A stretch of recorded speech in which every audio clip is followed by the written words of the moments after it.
What's up everyone, it's your boy NS42, aka Nathan Stapleton here, and welcome everyone to race number 8 of the season, for season number 1 of the NIRA NAPA Indycar series.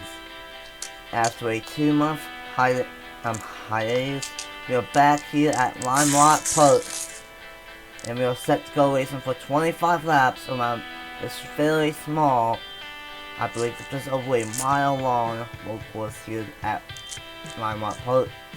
And I am joined up in the booth by Kobe Smoke. Hello everyone, nice to be back here in the booth.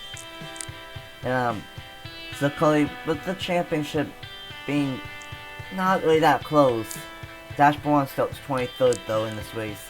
What does he have to do to make his way up to the field and maintain that points gap? Well, you gotta take a look at all of those that he's competing with. You get a 46 points gap between him and he's trying to scroll down to Tyler Bradley. And you also get Al Legacy over there in the 3rd position, 76 points back. And all the way down to 7th, that's 103. I'm going to say that if he doesn't finish all too well, it could turn into a pretty interesting points battle going into the next few races of the season. But if his goal is to not have that battle occur, he needs to find a way to climb up to those spots, avoid the wrecks that could happen here, and hopefully come home with a pretty nice finish. Yeah, starting deep in the field, it's going to be a tough way to get up to the field, but with what we've seen in practice races and test races, it might be a very wild one here at Limewalk. There might be pit stops, there should be. So, and it's going to be a pretty wild race here at Limewalk. Like Cody Smoke said, Dashboard has a 46 point gap, almost a full race point gap over second place. He won last time out at Kentucky. He's won 3 out of the first 7 races this season, and in 7 races he has 6 top 10s. So Dashboard is definitely the heavy favorite here in this championship in 2019. And then Tyler Bradley is in 2nd in points, 76 points back. Alex C is Tyler Bradley's 46 points back. Alex is 76 points back.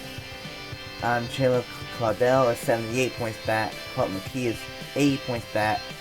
Top 5 have probably the best shot at winning the championship.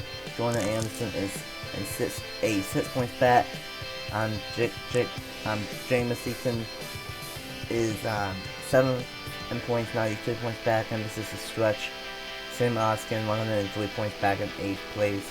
Realistically, if Dashboard has a bad day, it will become maybe a 4 or 5 car race going into these last 4 races of the season. And before we move on, since this is kind of a long track here at Limewalk, let's go ahead and get these engines rolling and then continue the pre-race as we do the pace lap here in the NAPA Indycar series and race number 8 of the season. Drivers, start your engines!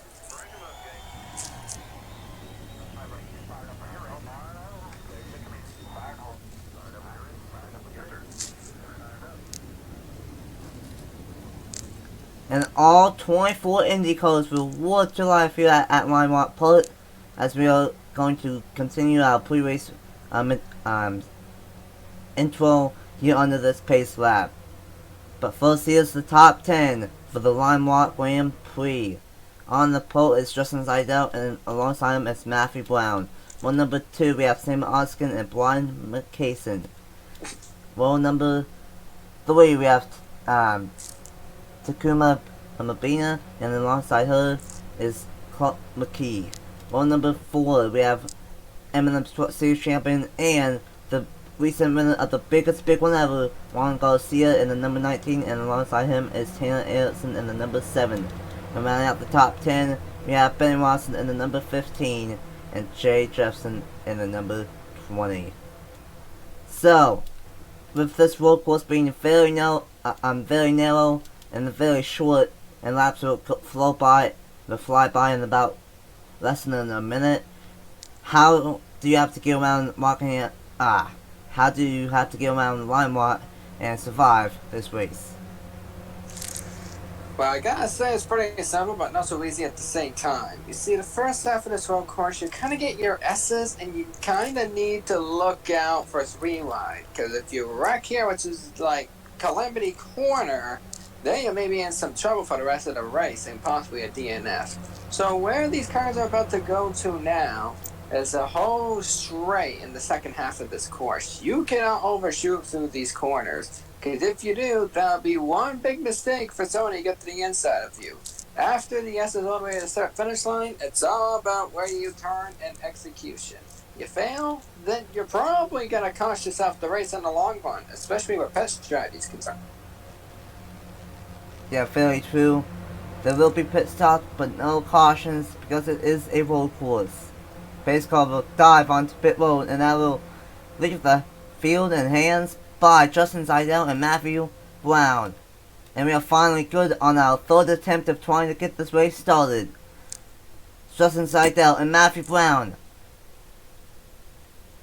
in the Limewalk Grand Prix is underway at Limewalk for race number 8. Let's go, boys. Whoa! Oh, Matthew Brown! Oh my goodness! See, overshooting the course not only affects the second cars. Tough break for Matthew Brown. All the way to last place, he made contact with the tire barrier and went through the invincible trees. Tough way for Matthew Brown who started second in this race. Oh, you see, just as I know, overshooting to that corner. Pretty chaotic first lap. Oh man, that's gonna be a 12 spot all the way slowing on that hill right there. But we somehow survived for the most part, and Seidel leads that number 1, but here comes Sam Oskin going for second. Sam Oskin, number 14, going for the race. Seidel going to the outside, but will he stick it through? Still side by side through the S's, and it looks like Sam Oskin will take the race lead away officially from Seidel. Never mind Seidel, but from the one on the outside. Great side by side battle for the race lead. And Seidel's gonna take it back. Have to be careful right here at this turn, because see some chaos here. Whoa! Oh boy! Oh boy! Monaco almost went around, but he saved it on the hill. That's gonna be a tough spot all day. Oh, Oskin gets the bumper, but he doesn't quite get there on on Justin Seidel. And they went way wide. Oh my goodness, that's a huge mistake, and that gives a lead away to Sebastian, but the battle still rages on. Gives time for the number 10 of Brian McCase then to possibly close down these two. And it looks like that's exactly what it's gonna do here. Keep an eye out on this turn once again. We saw a close call last time. Oh! Oh man, hard hit back there. The 21 of Billy Gilbert into the guardrail. You don't see that every day here at Lime Rock. The way these Indycars are racing, they are racing like I've never seen them here at Lime Rock. They're going like full throttle almost, and they went wide off of that turn again. And that's going to allow Seidel to try to take the race lead again. Oh yes, for sure. Huge mistake right there coming out of the S's. One mistake and you see something like this. Now they're basically even and we're only at lap number 4. Dang, this race can get very wild, and I'll say much more chaotic than the first 3 laps we've seen here. Yeah, all 4 laps something has happened to someone. Some kind of mistake getting into the wall or the tire barrier, and we're only on lap 5. So we still have 21 laps to go here in the Limewalk Grand Prix. Dang.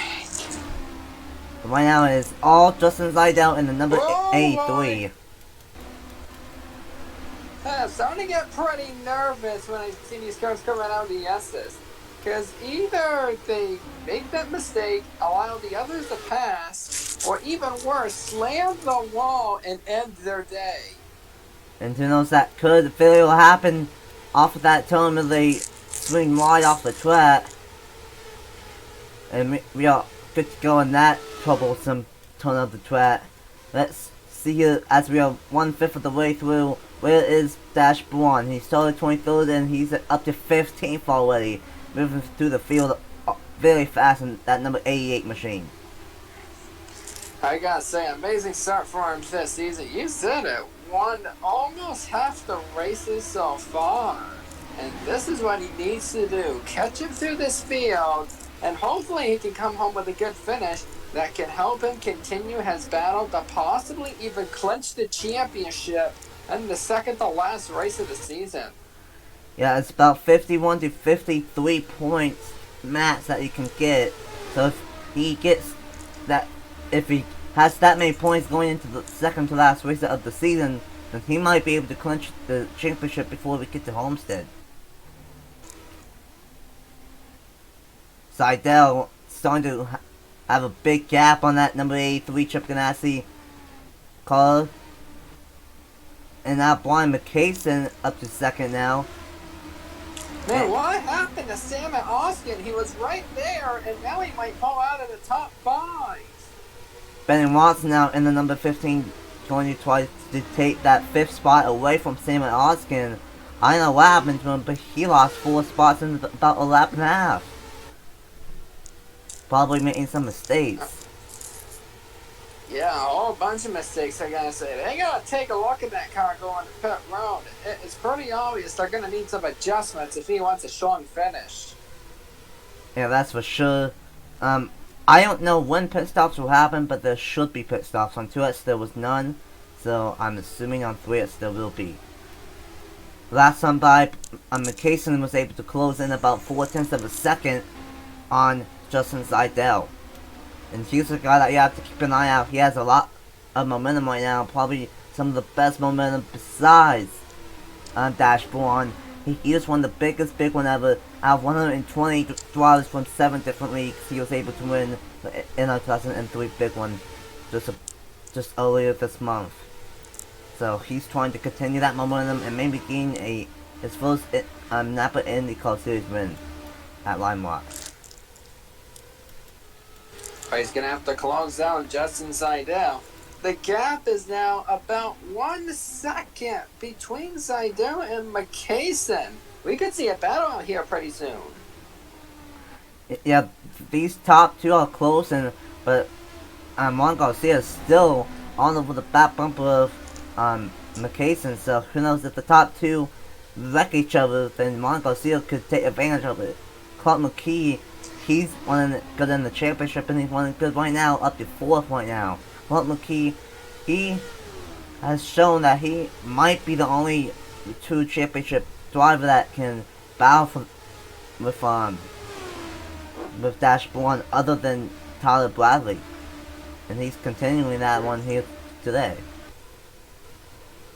Yeah, Clark McKee, you said it. 80 points back, the points leader. And speaking of points leader, Dash Braun still not in the top 10 yet. Now, as you take a look at where he is at the moment in time, he's currently 14. being labeled. Okay, 14. So he's still climbing up just a little bit. All he's got to do is not make these mistakes, take advantage of others, and have a great pet strategy. Then he could probably climb right up to the inside of the top 10. Yeah, that's the ultimate goal, is to get a good pit stop. I don't know when pit stops will happen, but it could happen late in this race.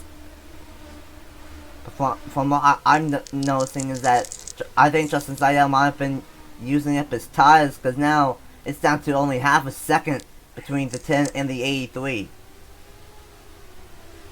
I tell you, McCason is really coming on in. Seidel really got to be careful with the tires. And it may not only be the tires, but the stability of the car. Lime Rock really shows the emphasis on having and taking care of your race car.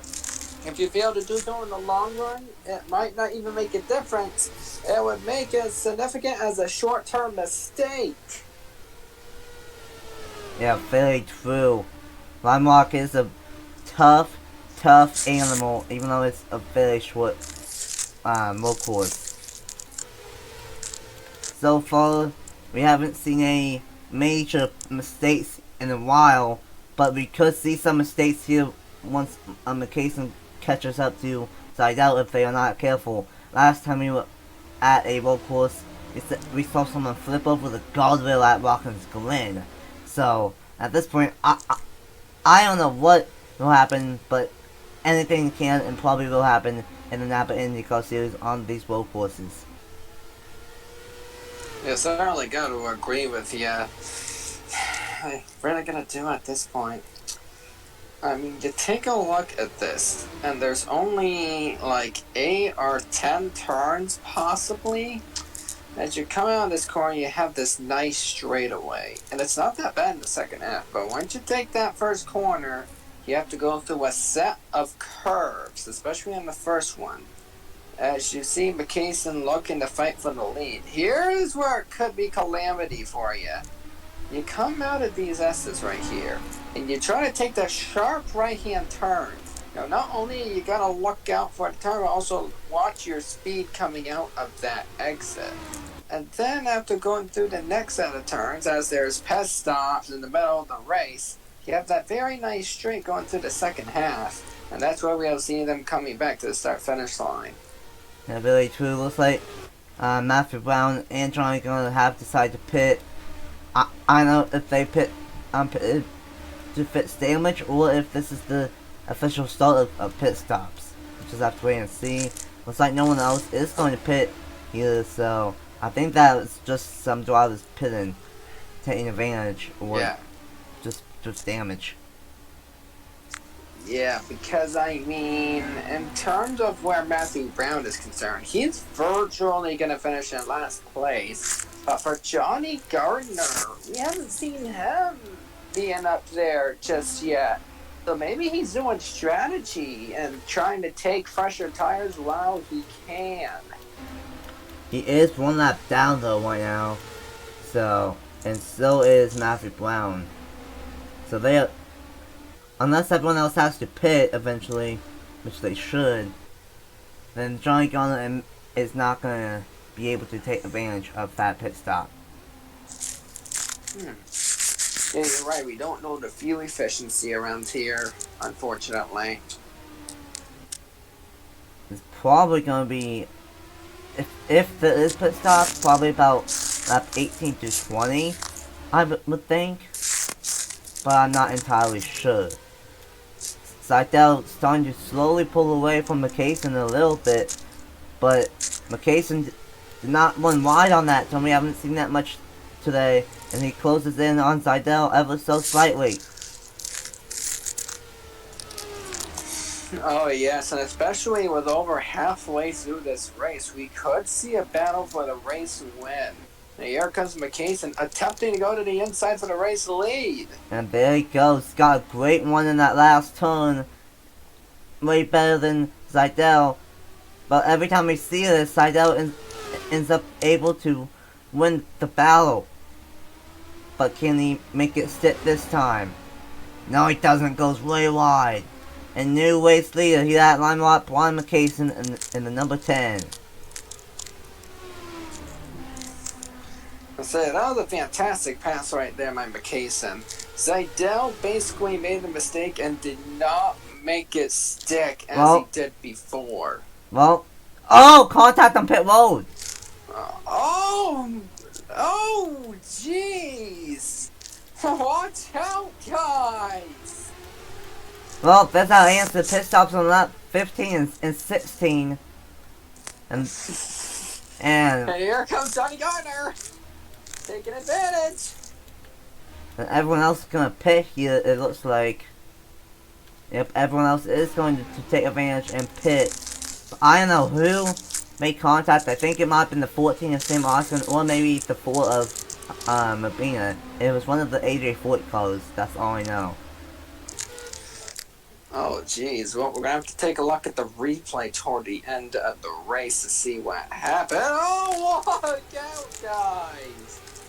Juan Garcia And it was, beat out Justin Seidel right there. yeah, he almost did. Like, a not so good pit stop there for Justin Seidel, unfortunately. And right now, it looks like it could be all McCason right here. It could be. Anything can happen on these road courses, but it's looking awfully strong for Jay Jefferson going back onto pit road, I think. Or, yeah, I think he is going back onto pit road, so. Tough wait. Oh, no, he's done. 20. He's done. Oh! So, something Well, must have that's happened. interesting.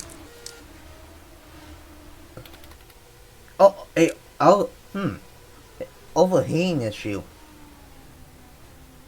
He overheated. That's not good. Tough break for Jay Jefferson right there in the number 20. But right now, I think it's gonna come down to these top 3. Maybe the 5 of Carson Bowles as well. I don't know where he came from, but he got a great pit Just as you stop. said that. Just as you said that, he overshoots the corner. Yeah, but I'm not jinxing right there. 7 laps to go. Now we saw early on in this race on fresh tires, Seidel was very, very fast. But later on that one, he fell off the pace. So it's gonna be interesting to see if Seidel can close back in and pass McCason again. Oh yeah, now with those fresh tires, Seidel could maybe use the advantage as he's right behind McCason. And we can see if Seidel can make it stick and possibly win this race. And as I said, he gets loose. Yeah, he got a little. Man, I tend to jinx people here today. I don't know what's going on. Well, I mean, I jinxed the 5 of Carson Bowles right there, but Carson Bowles is starting to close in on Juan Garcia. So, yeah, I think the top. Before the 5 gets off the road. But yeah, I think the top 4 might have the best shot. But ultimately, it's going to come down to the 2 best cars all day. McCason and Seidel. 6 laps to go at Limelight. Oh yeah, no doubt about it there. I mean, unless McCason makes a pretty bad mistake, I gotta say, as long as he holds up Seidel, it's only gonna go between the 2 of those guys to see who actually wins race number 8. Yeah, very, very true. McCason didn't get a good one off at that turn that people keep on running off at. And Seidel is all over the back bumper. McCason cannot make a mistake, because Seidel has had the better car all day long. Coming to 5 laps to go here at Limelight.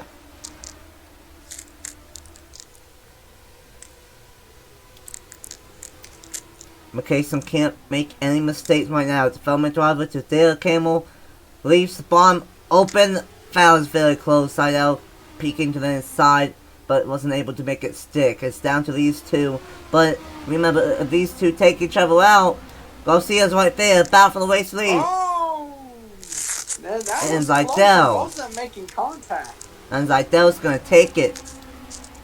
And look who closed in, because they went side by side, even if it was for a little bit. Juan Garcia.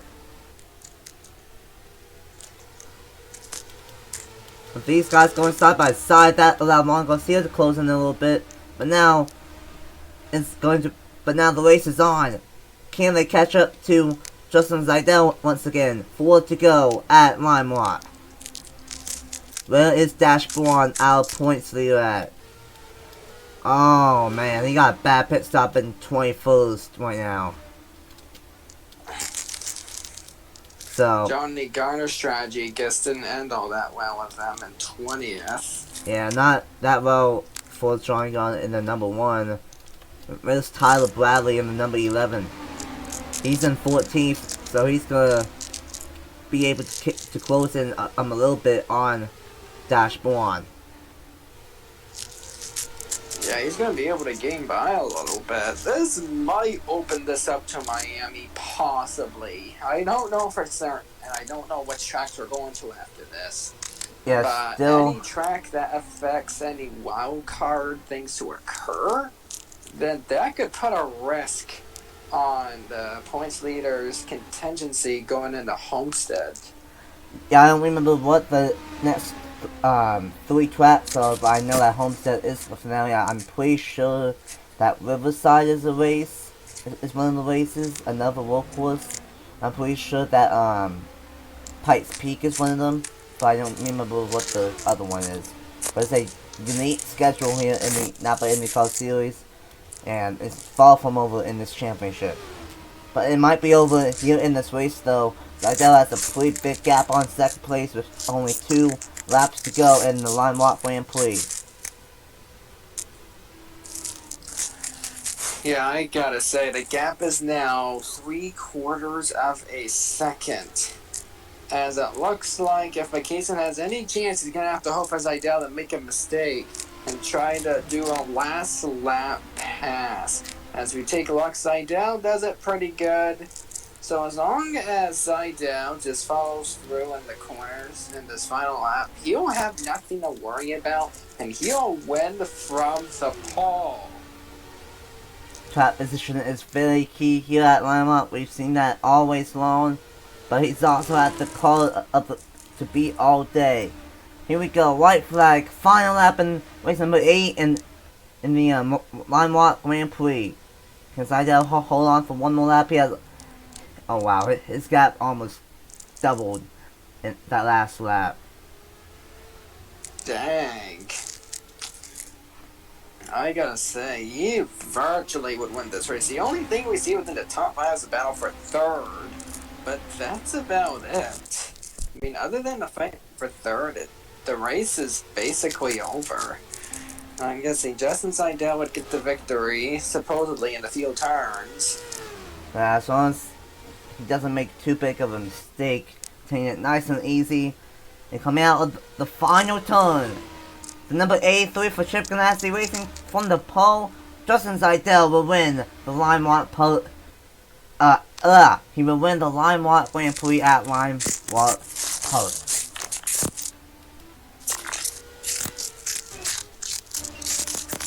A pretty good race here at Lime Rock. McCason was not able to make it stick. He got a good pit stop, but we saw at the beginning of the race when Seidel had new tires, he was able to launch by everyone and gain on that gap. On older tires, McCason was able to close in, but on new tires after pit stops, the same thing happened to Seidel, and that is what gave him the victory here in the Lime Rock Grand Prix. I gotta say, impressive performance by Seidel. It looks like, even though he probably wasn't the cleanest driver, he definitely was the driver to beat today. As, oh boy, look out there! Carson Powers. Yeah, a cone. Oh, that same cone just got oofed again. But yeah, a great win by the number 83 of Justin Seidel. But before we go over the finishing results and before we wrap this up, let's see what happened in some of the crashes here today in the Lime Rock Grand Prix. So this is what happened to Matthew Brown in the 77. He was forced through by none other than Brian McCason, and that forced him up into the track and into the tire barrier and through the invisible trees, and then he drove back through the trees. But that was a tough way for Matthew Brown. He probably was going to have a strong car to maybe contend with Seidel, but because of that 3-wide move, that took him out of the shot at a win here at Lime Rock. And then this happened that caused a amazing save from Eric Monaco. The 98 went off the track, made contact with Monaco, but he saved it. An amazing save that could have been very, very bad if he was not able to save it. This happened to Lily Gilbert in the number 21. she got loose on the curbing, made contact with the two major columns, and then back into the guardrail. That was a pretty heavy shot for that number 21, and she about flipped just because of hitting the guardrail. So this is what happened to Johnny Garner.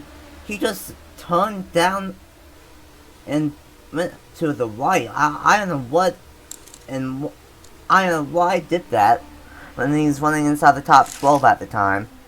But very good situation. I think he might have broke or something. Yeah, I don't know. Something might have went south on Johnny Garner because he wasn't even up to speed after that. So I don't know if it was a tire or what, because it was sudden. It might have been a tire, but a tough wait for Johnny Garner, and that's why he had to pit before anyone else did. And then this is what happened to Jay Jepson in the number 20. They were doing their pit stops. 20 was coming out. He was already done, and then the 4 came out, didn't see him, and just into the 20, nowhere to go. That's what happened to Mabina and Jay Jepson. And then 1 lap later, he was all the way off the pace, so something was off, and he had to come back onto pit road, and it ended up being an overheating issue, so something in the transmission or something must have broke or something, because he had to come back down on pit road, and he was done for the day in that number 20 machine. So a tough wait for Jay Jepson here at Limelight Park. There you have it. That's what happened to all of those drivers that had problems here today at Limelight Park. Now here is the finishing results here in the Limelight Grand Prix. Justin Seidel gets the win, Brian McKeeson in second, Juan Garcia in third, Carson Dowles in fourth, Carson McKee in fifth, and Ben Lawson in sixth, Sam Austin in seventh, and James Eaton in eighth, Zachary Fitzpatrick in ninth, and Patrick Syke in 10th. Hannah Anderson in 11th, Jordan Anderson in 12th, Tyler Bradley in 13th. He's going to be able to gain some points on Dash 1, don't know how much, but a great one in 13th.